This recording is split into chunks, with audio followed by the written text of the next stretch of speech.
Okay, 5, 4, 3, 2, 1. Thank you all very much for joining us this afternoon, and a special thanks to Dr. Jane Sanders. I know her very well. She does a good job. And Dave Sanders of the Sanders Institute. The Sanders Institute tries to focus on some of the most important issues facing our country, and what we're going to be discussing today certainly is one of those issues. And I also want to thank Congressman Khanna. I think, as most people know, Ro has been a leader on so many issues in the House. In my view, has done an extraordinary job. Ro, thanks very much for being with us. And we're also delighted to have Naomi Klein with us. Naomi is one of the outstanding writers in America. Her book, The Shock Doctrine, shocked the business class, got them upset. It was a very important book, and she has written many others since. And you're working on a book on AI right now, is that correct? Yeah. Okay. All right. The issue that we're talking about right now is an issue of enormously profound consequence. And every day we find the American people more and more worried about what's going on. Every day there's another article in some magazine or newspaper about another breakthrough that is taking place. Bottom line is, this is not according to me, but it's according to people who know a lot more than I do. This AI and robotics revolution is the most sweeping technological change that the world has ever seen. And people talk about the changes that the Industrial Revolution brought, which were profound. This is going to move a lot faster with a lot more impact. According, for example, to Demis Hassabis, who is the head of Google DeepMind, the AI revolution will be 10 times bigger than the Industrial Revolution and 10 times faster. 10 times 10 is 100. It will have 100 times the impact of the Industrial Revolution. A lot of issues to discuss, but let me start it off with Ro and Naomi by telling them what they already know, or what most Americans know. This revolution is being pushed by the wealthiest people in the world. We're talking about Elon Musk, Jeff Zuckerberg,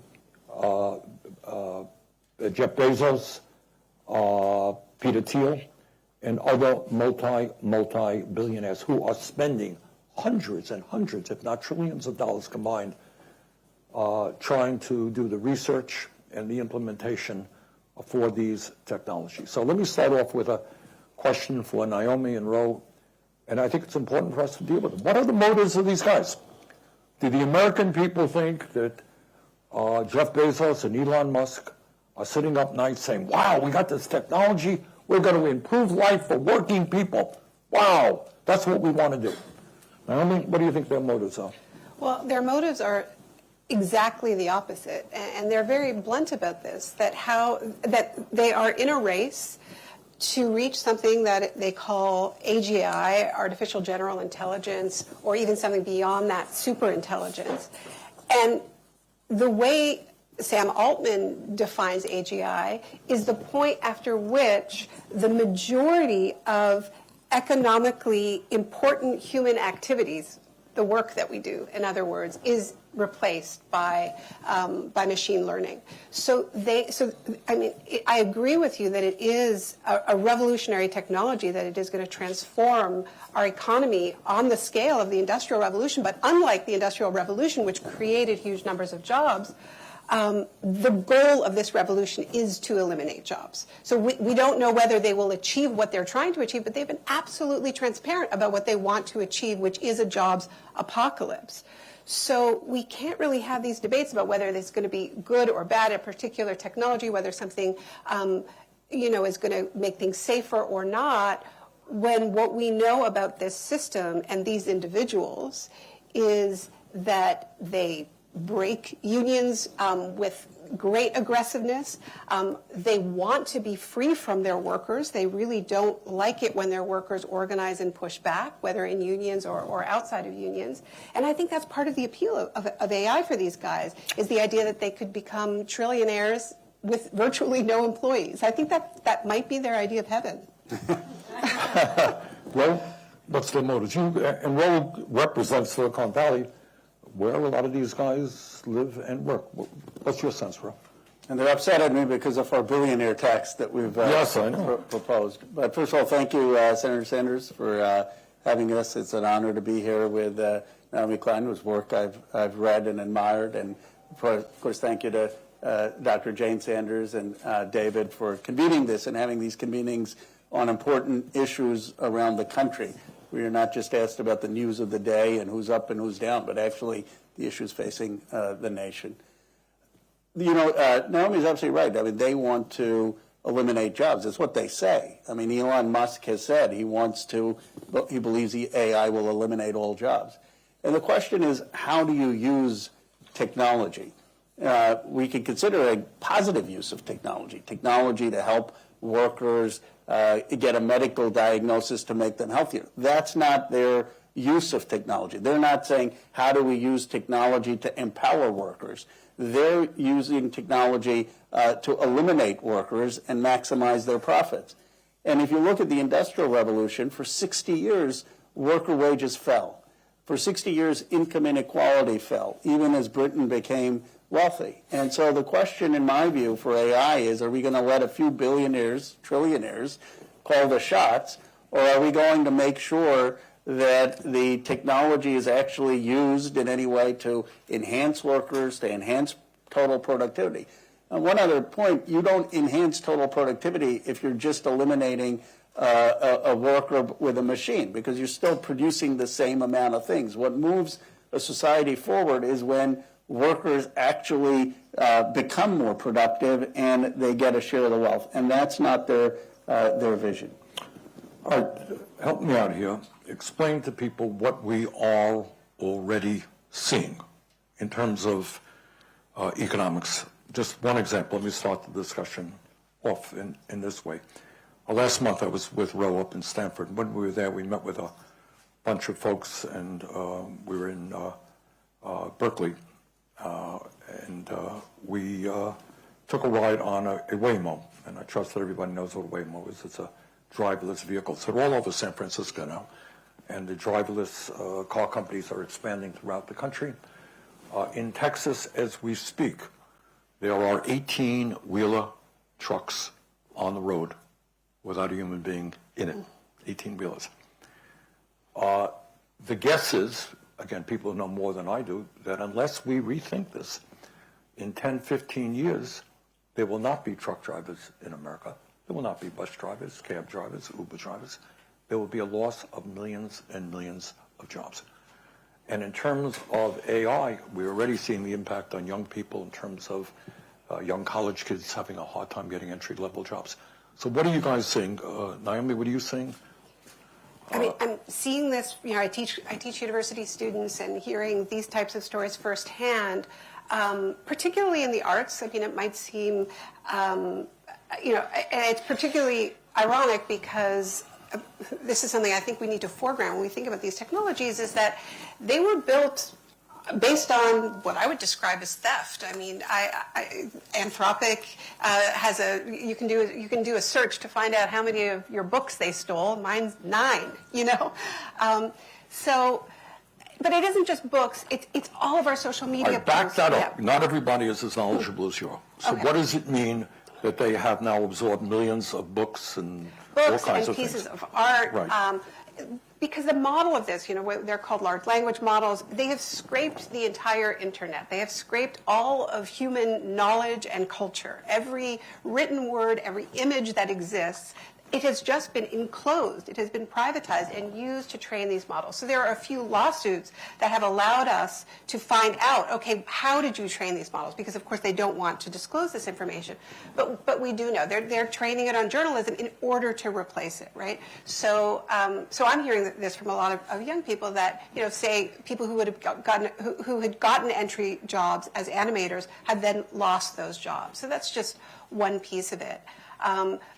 I'm also hearing that the only jobs that are on offer for young graduates are jobs training AIs, right? So basically to translate their biology degree into machine learning. And there is this acute awareness of like, I am training this robot in order to make sure that I never have a job. And there's something very, very bleak about that. Now, if we lived in a world that took care of people, right, that where, if a job was eliminated, people had a guaranteed income, they knew that they had health care, they knew that they weren't going to get evicted, we'd be having a different conversation. But, Senator Sanders, I appreciate so much, I think because of your long track record dealing with these companies and knowing how Amazon treats its workers, knowing how Facebook treats its workers, that this is not going to suddenly be the exception where all of a sudden these companies care right. about working people.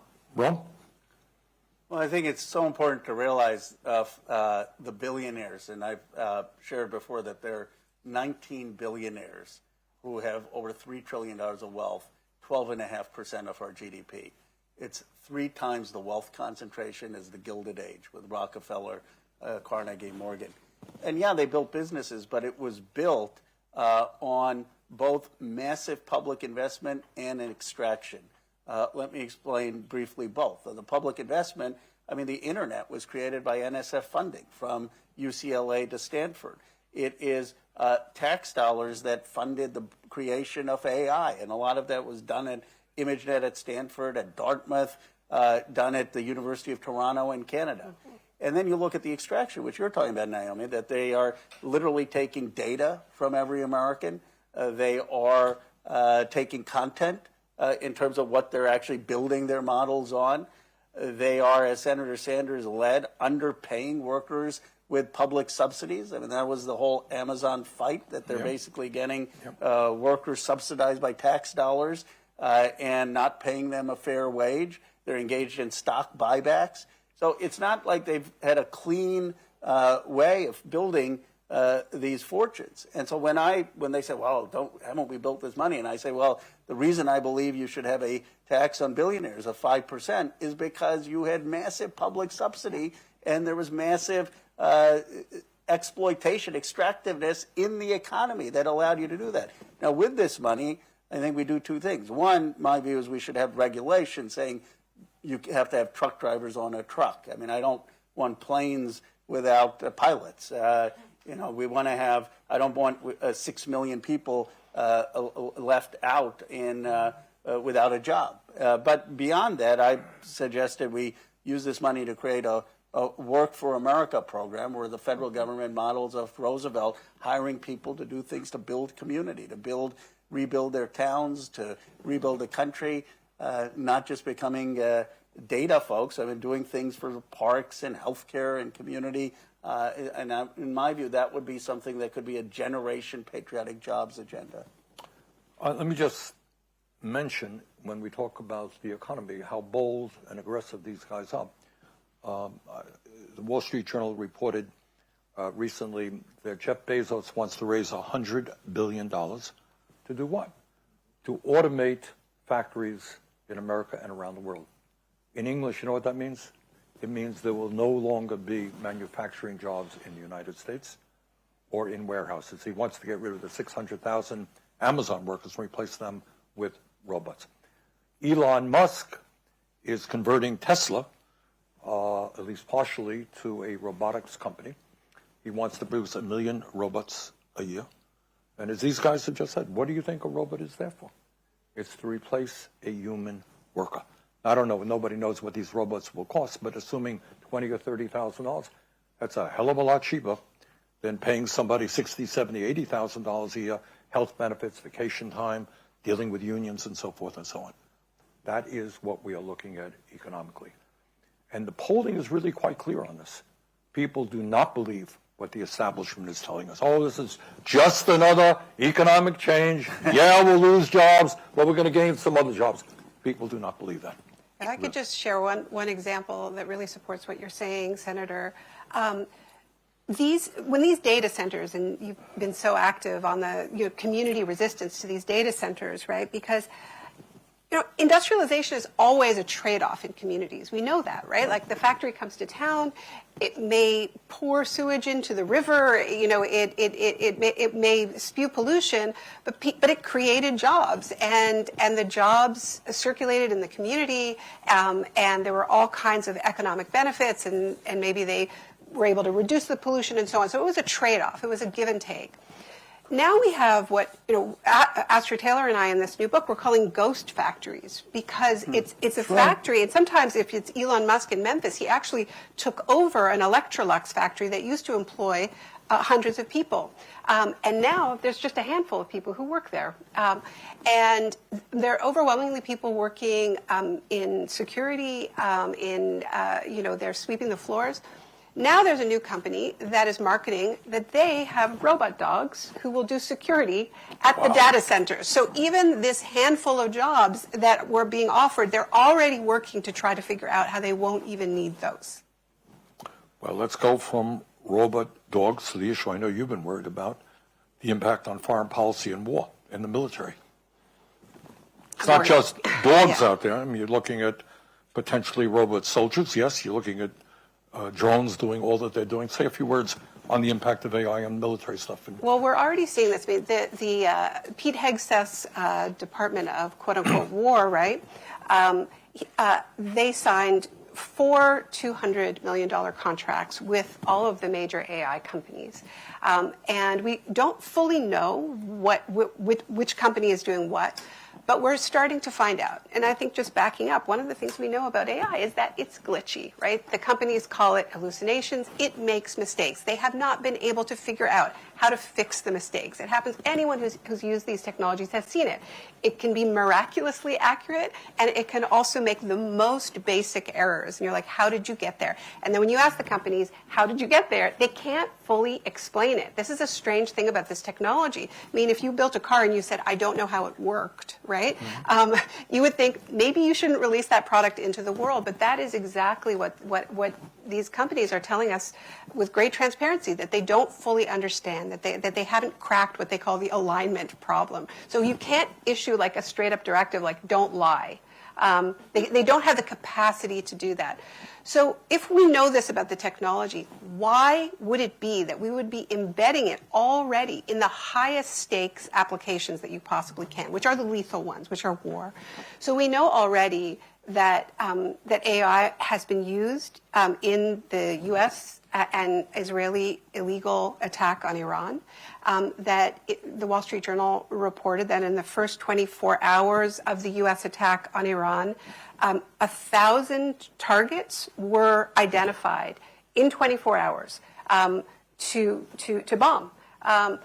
We know also that terrible, terrible errors in targeting were made with disastrous, unthinkable human consequences. Is there a relationship between the two? We don't yet know. But the very fact that we're asking that question, I think, points to the stakes. Naomi, there is some evidence that that terrible bombing of the little girls' school was kind of a quote-unquote mistake in AI. We absolutely need to know for sure. And I think it's important, I mean, your point and the Senator's point, yes, you need human decision-making, but that's not enough.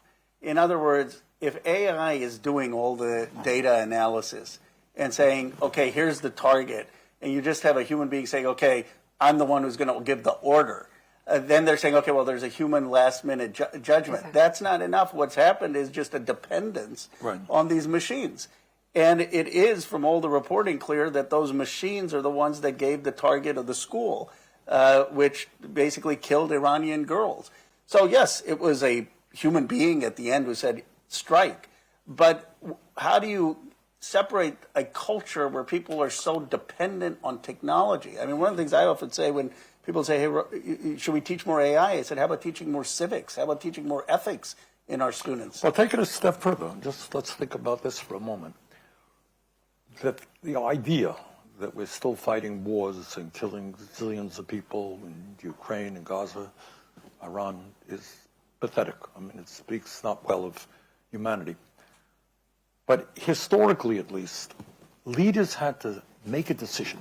If I want to go to war, Vietnam War, whatever, I'm going to lose constituents. They're going to get angry at me, right? Their kids are going to get killed in the war. We're talking about wars now where not going to be fought by human beings, which makes it easier, if you like, to go to war. Does it not? It does, and it's deeply asymmetrical. So yes, the United States can have drones and technology, and Israel can do that. But the people who were killed in what I've called a genocide in Gaza, 70,000 people, they don't have that technology. The starving people in Cuba, because of our fuel blockade, don't have the technology.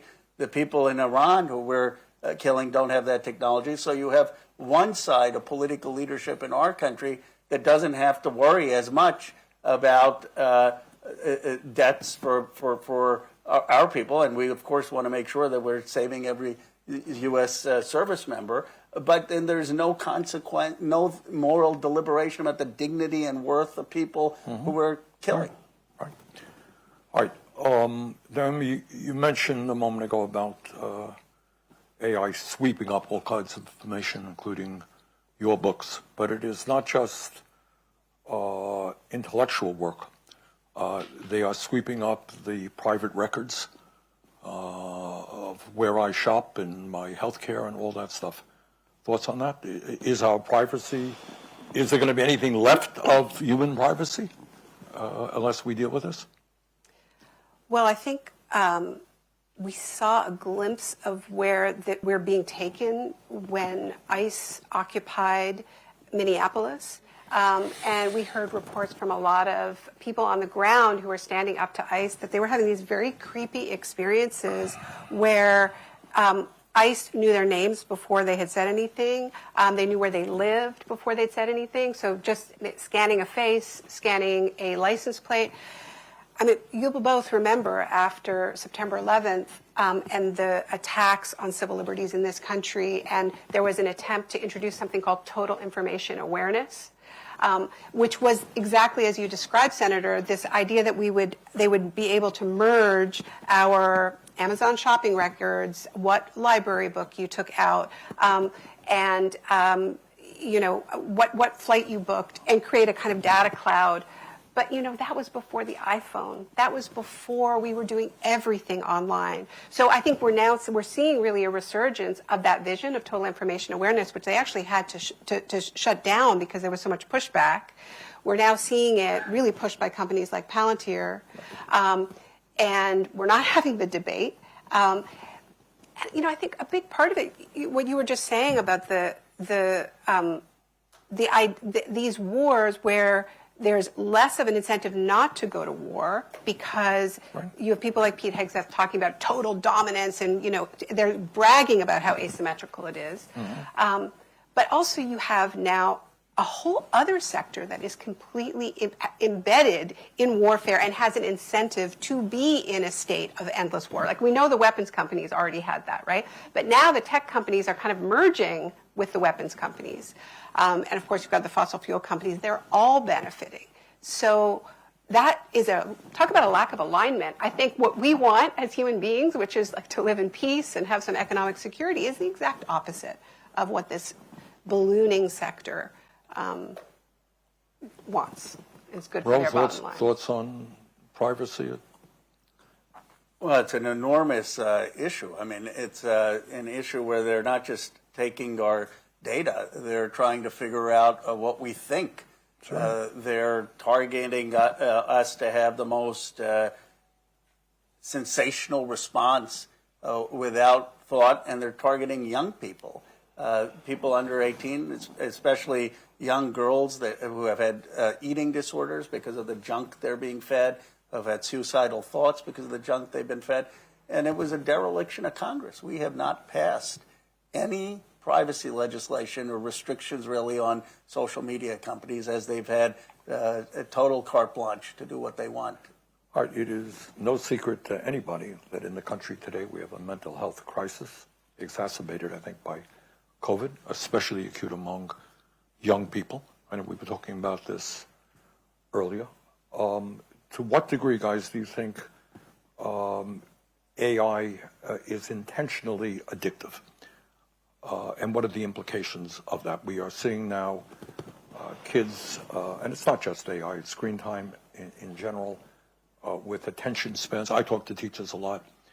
they teach very differently now. The kids' attention spans are much more limited than they used to be. The idea of asking kids to read a 300-page novel is something that many teachers think is not something they can do, etc. What is AI have? What impact is that having on the mental health, if you like, of people in our country and the world? I believe it's making us less human. I mean, I tell folks, you're very good at going viral, Senator Sanders, because people follow you. But I say, when I grew up, I used to read and write. Now, if you don't say something in a 30-second video, 30 seconds! Wow! No one will read. Not a longer. Yeah. No one will read your essays. No one will read your op-eds. No one will read your speeches. People may still read your books, but it's very hard. We're losing something as people. We're not recognizing how dependent we're becoming on these gadgets for social relationships, for thinking, for independence, and technology is fine if the human being is in charge of technology, not letting technology dictate our lives. And we've had no pushback to these companies. They have a profit motive to do this. They have a profit motive to get us as addictive to screen time as possible, to get people to be watching their videos instead of reading op-eds or writing books. And if you're not going to push back, then they're going to continue to basically automate human life. And so, yes, there's mental health issues caused by addictive algorithms, but I think it's deeper than that. It's a question of what type of experience do we want Americans to have? And is it one where we use technology, but we're calling the shots, or are we becoming slaves to technology, which is, in my view, what a lot of these tech companies have been pushing for with increased screen time? Naomi, I mean, I think that the question around addiction is really related to something. I mean, there's so many themes that we could be unpacking. I mean, we've talked about how they're extracting from us and enclosing the commons. But then there's also the fact that this is very probably a market bubble, right? That they're building out more infrastructure than they have a market for, right? And so when that bubble bursts, everyone's pensions are caught up in this. So there's a whole other level at which we may be asked to pay for this. So just to maybe put a pin in that. But this is a problem for these companies. They do not yet have a business model to support this enormous level of spending. They are the projections are that the infrastructure, the chips, the data centers that you've been so involved in, that by 2030, that will account for $7 trillion in infrastructure spending. There is not a market anywhere close to that, right? So the franticness to keep you talking to ChatGPT or whoever the chatbot is related to this. That's how they figure out how to monetize it. Then now they're talking about slipping ads into it. So we should understand that they've kind of backed themselves into a corner. They need people to be addicted. And that really snowballs with the mental health crisis. I think it's always worth remembering that ChatGPT was released really at the tail end of COVID. It was November 2023. So just when people are kind of coming out blinking from the pandemic and thinking, maybe I'll make a friend, right? It's like, no, you don't have to. You can just talk to this machine. But I think, one of the things I've studied over the years is conspiracy and the way people fall down these rabbit holes. The trouble with these chatbots is they drag you down with them, right? It's a bottomless capacity to follow you wherever you might want to go. They never get tired, unlike a friend who might go, "Are you sure you still want to repeat that same question?" I mean, they will always want to, and they'll say, "Have you considered this or that?" Right? So we're seeing it lead to an increase in stalking. We know that it's led to suicide, but we're now seeing examples where the chatbots have been involved in violence towards other people. There was a mass shooting in Canada, the largest school shooting in decades. And OpenAI does not deny that the shooter was using ChatGPT. In fact, they were so concerned by the violence of their engagement with ChatGPT that they took away the shooter's account, but they opened another account, right? So this conversation has now centered around, they should have reported it to the police. And then that raises a whole other question. When we're chatting with these robots, Are they surveilling us constantly? Are they going to tell the police that they don't like what we said? Instead of saying, why are we addicting people to robots in the first place, and looking at this whole model?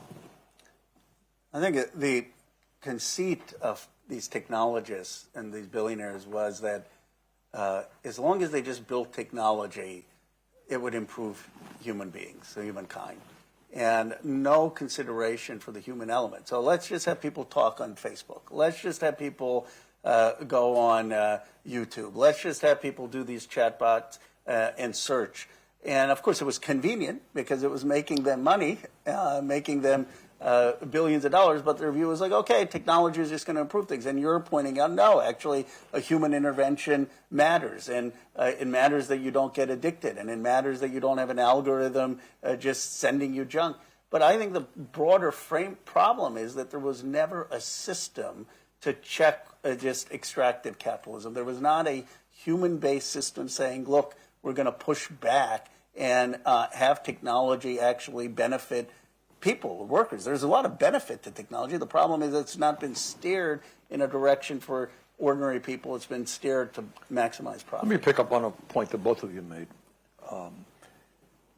A couple of years ago, I think it was called the Pew Family Research. That ring a bell?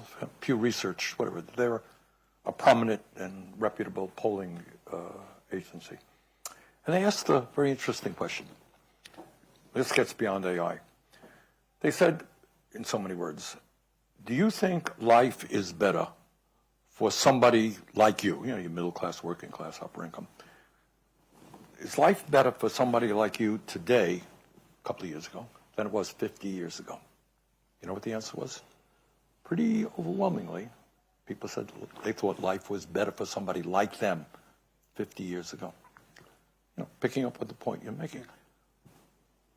What is the purpose of this whole thing? All right. So if you have a flat screen TV, that's great. I can watch the football game more clearly. Great. But at the end of the day, what are we trying to do? For these guys, efficiency is the whole thing. We as human beings want a little bit more out of life than just efficiency. Okay? And that is a discussion that we have not even begun to have. And I worry.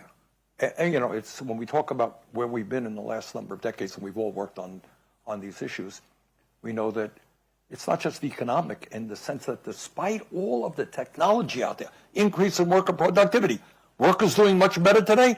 They're not. Real wages are actually lower than they were 53 years ago. Now, what the hell is going to happen with all of this technology? Is it going to improve life? Everyone going to get wealthier? We're going to be able to raise our kids in a happier way? Well, I don't think so. The American people don't think so. But it gets, I want to get back to a point that Ro made. Let me throw it out to both of you. So given the enormous level of anxiety that the American people feel about all of these issues, given the unbelievable impact that AI and technology is going to have on our country and the world, one might think that day and night there would be serious debates in the House and the Senate, all kinds of good legislation coming up. Maybe I missed it, but I have seen virtually nothing. All right, why does that happen?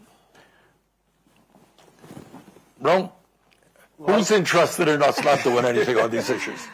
It's ironic, Senator, that you have shown the most interest in AI of any senator. I mean, if you had picked a senator, but you're leading on these issues, and I think it's the money. I mean, I just bluntly, you've got an administration that has handed the keys to the tech billionaires.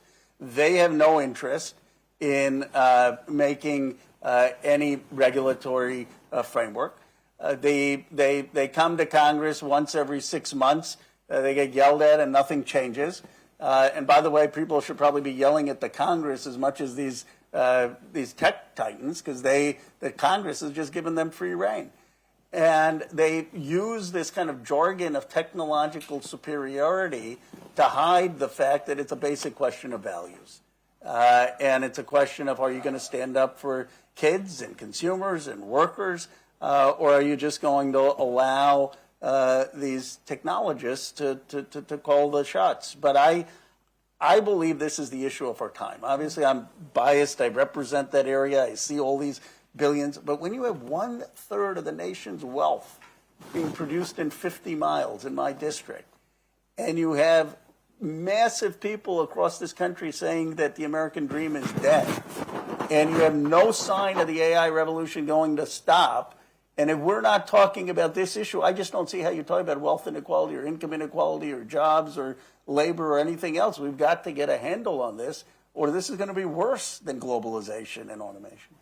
Naomi, why has governments around the world been so quiescent on this issue?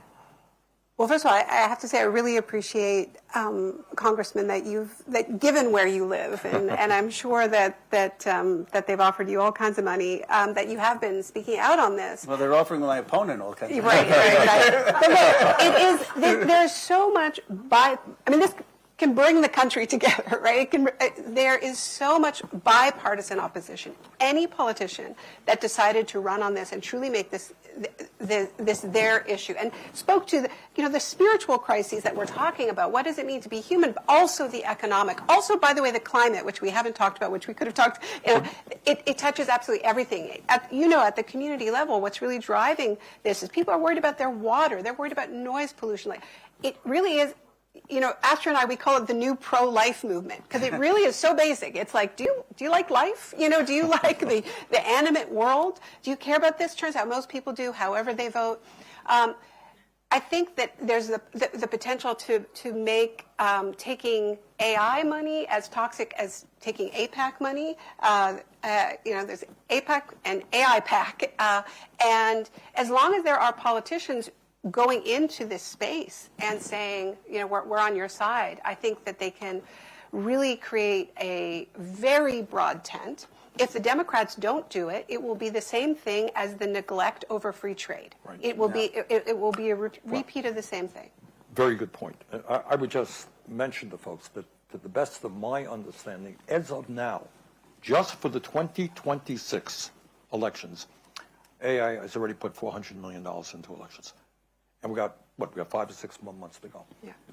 So let's assume that any candidate who gets up there and says, I have some real concerns about AI, let's slow it down, let's make it work for people rather than Elon Musk, that candidate will have zillions of dollars thrown at him or her, which speaks to a corrupt campaign finance system, et cetera, et cetera.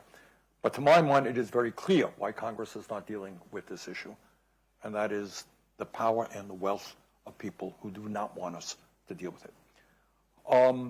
Let me move to another issue, which sounds a little bit like science fiction, but unfortunately it's not. I talked to a guy named Jeffrey Hinton. You know Hinton. Yeah. Jeffrey Hinton is considered to be the godfather of AI. He's worked on this thing for decades, Nobel Prize winner in physics. And what he says, and others say it as well, we met some folks out in California, is that AI and robotics, AI especially, is moving so rapidly that it's not a question of if, it's a question of when it will become smarter than human beings.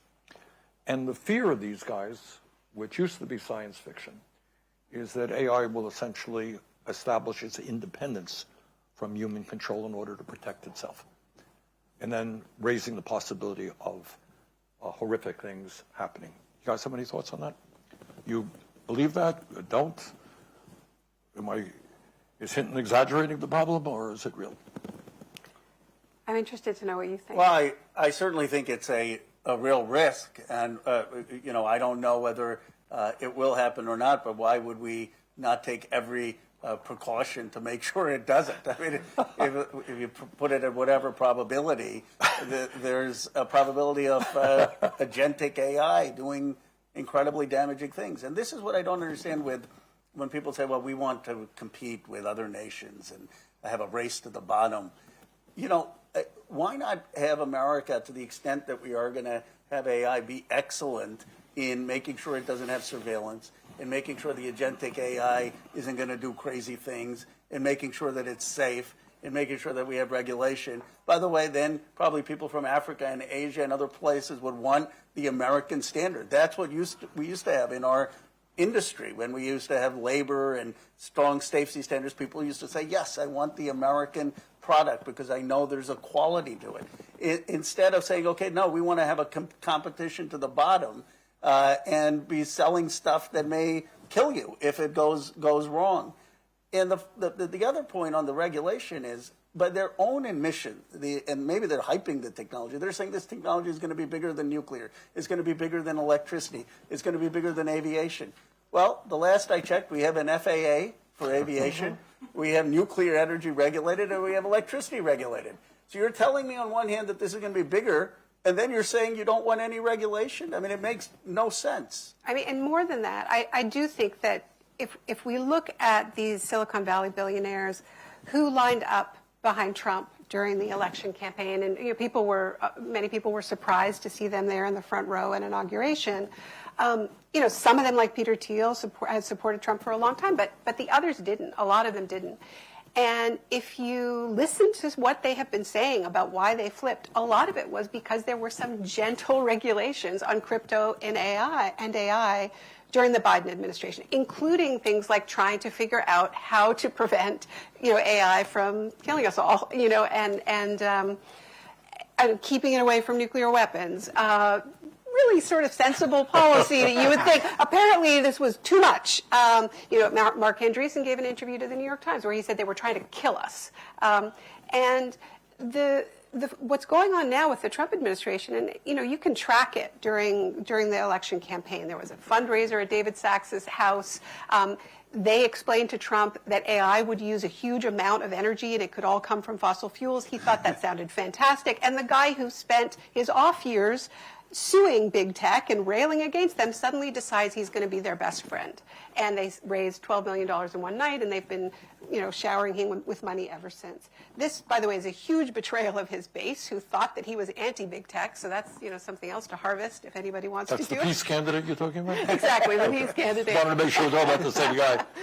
No, I mean, I think that one way of understanding what has happened with Silicon Valley, what some people are calling tech fascism, is that the whole thing was a revolt against regulation of AI, that they wanted this Wild West environment because that was their ticket to this, to the kind of wealth we're seeing. Let me jump in here and ask you guys a question. No great secret that capitalists always want to make more money. They're anti-worker. They want bigger profits and all that stuff. Nothing new about that. But we are looking at a rather weird group of people right now at head of big tech. I mean, it's not just that they want to get richer, they do. Not just they want more power, they do. They're into some pretty weird stuff. I mean, you have Thiel suggesting that people who want to slow down this technology for all of the reasons that we have talked about are anti-Christ. These guys are building bunkers, underground bunkers to protect themselves. What is kind of different about these guys than previous business people who simply wanted to make a whole lot of money? Anything different about them, do you think? Well, some of them have a godlike complex, and I don't say that with lightly. I mean, one of the people said to me, Rod, you don't understand. We would have been conquerors in a different age. We are the ones carrying civilization. They don't view wealth concentration as a negative. They view it as a positive because they think they're the ones who can invest the money in a way that will move America. And democracy?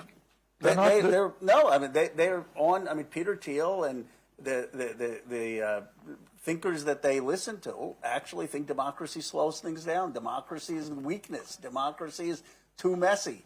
That the people who carry American civilization are people like them, and they're trying for immortality. I mean, they're literally trying to defy the human condition, and it's important to understand it because it's important that it's not just corruption. Trump's sort of petty corruption. This is a dangerous ideology that is anti-democratic at its very core, and that is filled with hubris. And some weird religious beliefs as part of that as well. Well, they talk, I mean, Elon Musk talks about how what they're actually doing is conjuring a god or a demon. They're not sure whether it's a god or a demon. And then One of the Google guys says, well, no, actually AI is polytheistic, like baby, they are summoning multiple gods. There is a way in which the only thing you can compare what they're talking about, when they they'll talk about these two scenarios. One is this sort of AI nirvana, right, where we all are just unlocking the secrets to the universe and lounging Well, we're around. going to live happily ever after. Right, and it's heaven what they're describing, and then, but there's a 30% chance that we might all die, right? So it's kind of like Armageddon, and it's the rapture. It's all bundled together, and it also is making them the first trillionaires, right? So I don't think that we can ever we can't lose sight of that. But no, I don't think we've ever seen anything quite like this. And I do think there is something around this idea that they are creating life, that they're creating a new species, a new human evolution, which then creates the rationale for not having to worry about what it's doing to actual human beings down here or the natural world. Everybody hear that? Take a deep breath and hear what Naomi just said. I mean, this is, in other words, hey, we don't have to worry about humanity today. We're doing something better. Don't have to worry about the 8 billion people on the planet right now. I mean, it's not, I don't know all that much about it, but, Musk keep talking about going to another planet.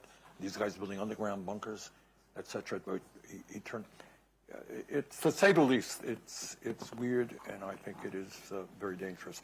Let me bring it back home, in a sense, to where we are right now. By the way, Bernie, I think you're in trouble when you can't describe reality without sounding crazy. And that's actually what that's right. Yeah, I know. What we are seeing, I think these guys thought they can make the case, say, we're going to build all these data centers, we're going to move aggressively in AI and robotics, everybody is going to see a higher standard of living, don't worry about work anymore, da-da-da-da. Of course, we don't want to pay any more in taxes, by the way, but forget about that.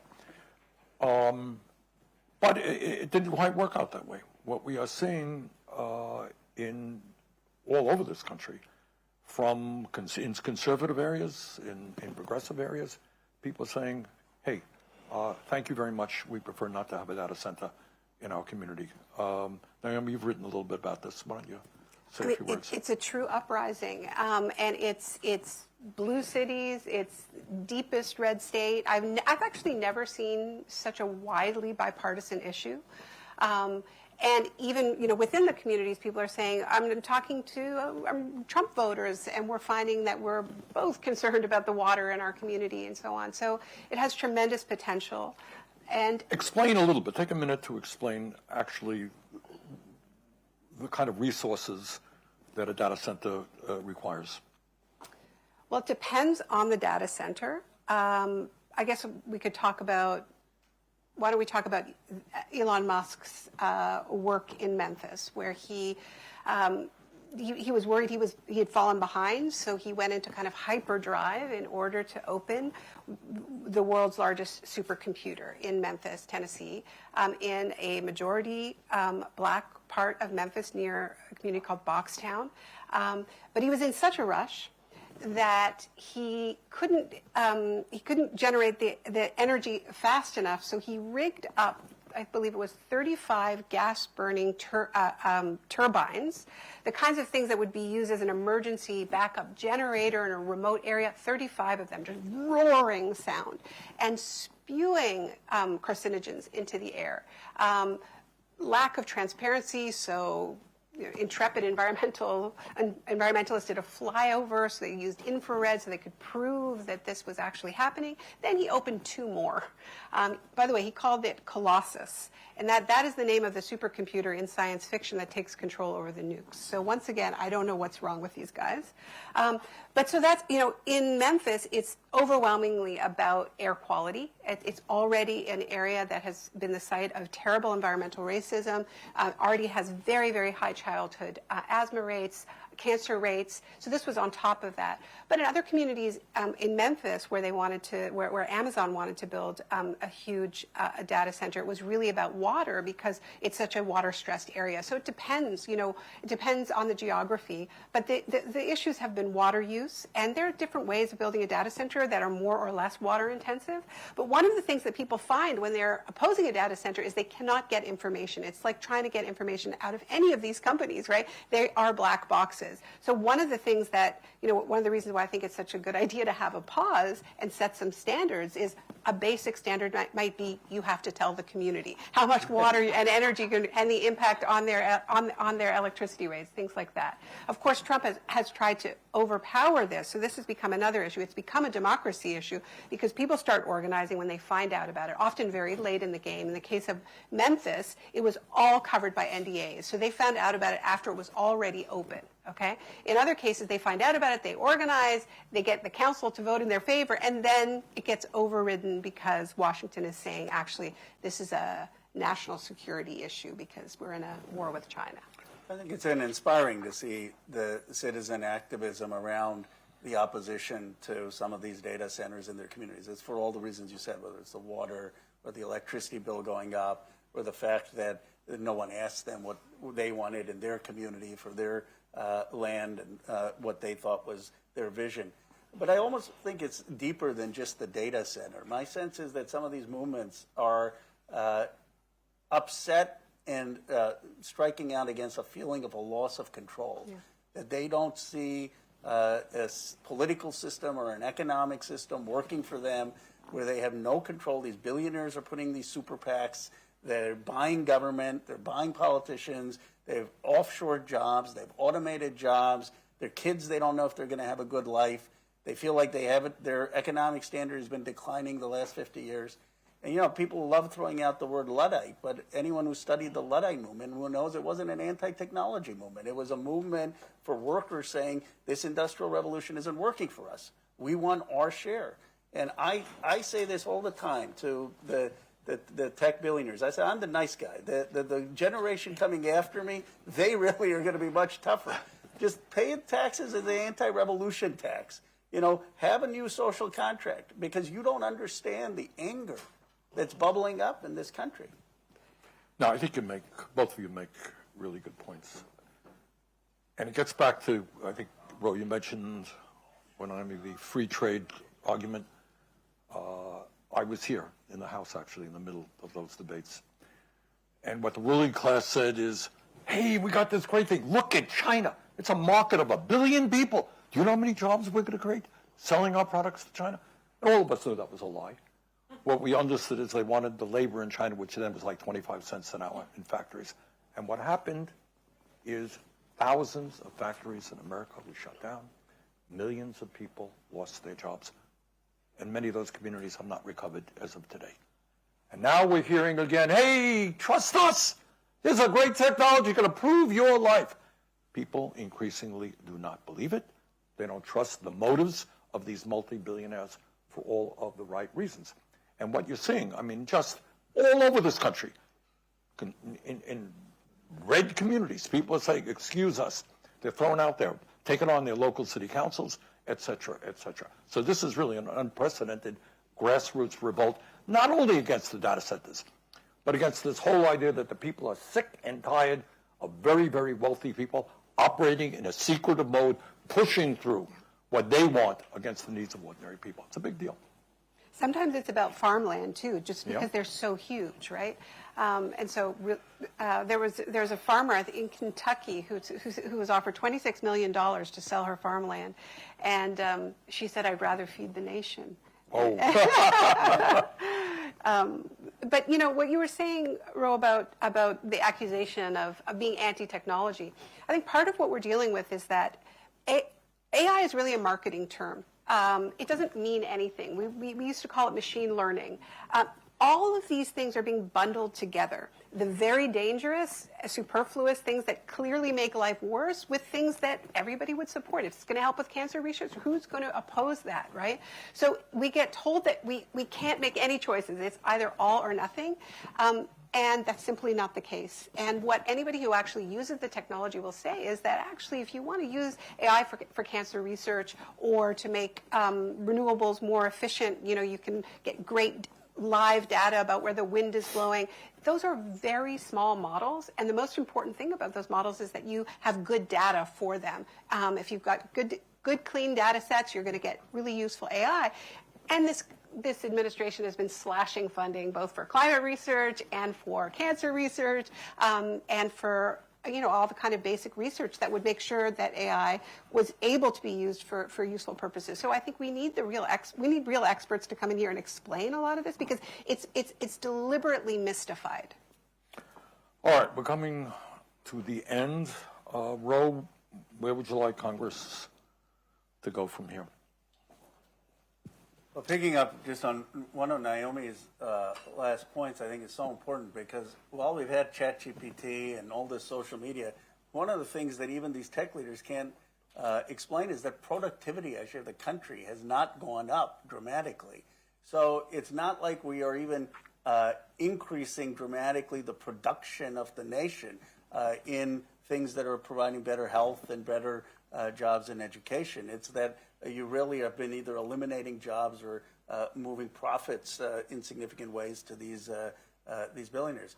My view is that three things. First, we need to start with the most immediate of jobs, making sure that there is no effort for these AI companies to be throwing out truck drivers, throwing out workers, getting people fired, having bargaining rights at these companies, and making sure human beings are protected.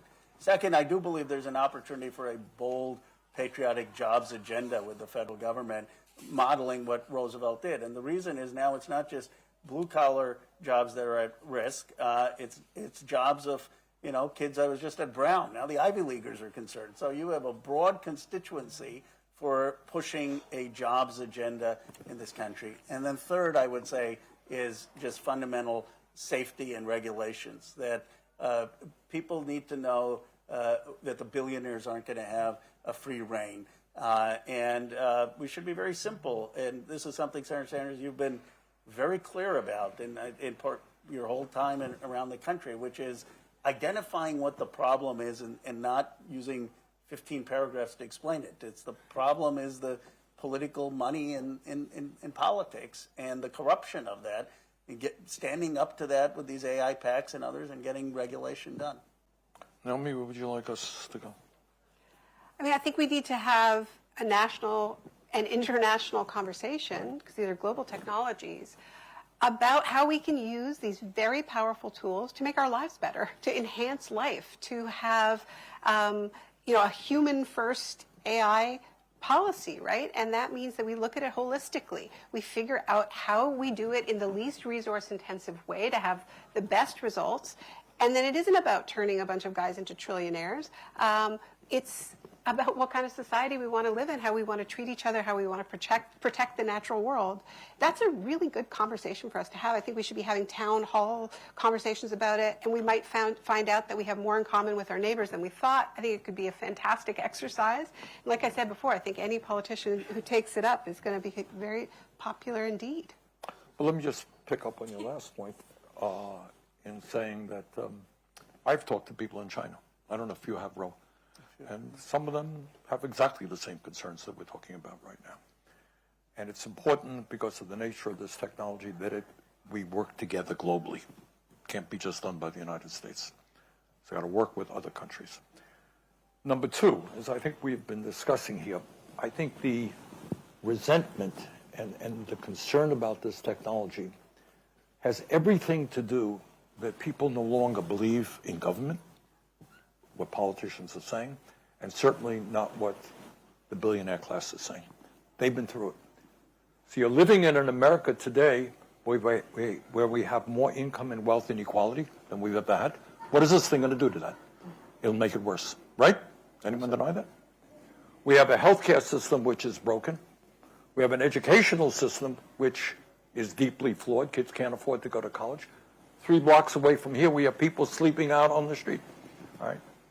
So I think there is a massive distrust at the establishment, at both political parties, at the ruling class of this country. And I think the point that we have all been making is now is the time to take a deep breath. The people have got to determine the future of what happens in our country and in the entire planet. Not a handful of extraordinarily wealthy, arrogant, anti-democratic multi-billionaires. That's what they want. They have their goals. They are not our goals. So we need to take a deep breath. We need to move aggressively. We need to take them on. As you've heard all of us say, there's a lot in AI that can be beneficial to improving our health, our education, etc. Let's figure out what works for us. Let's understand what works against us.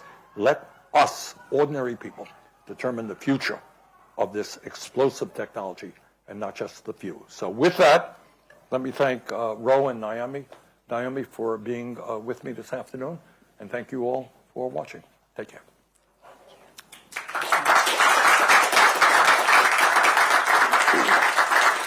Good job. Thank you so much. Okay? That was great.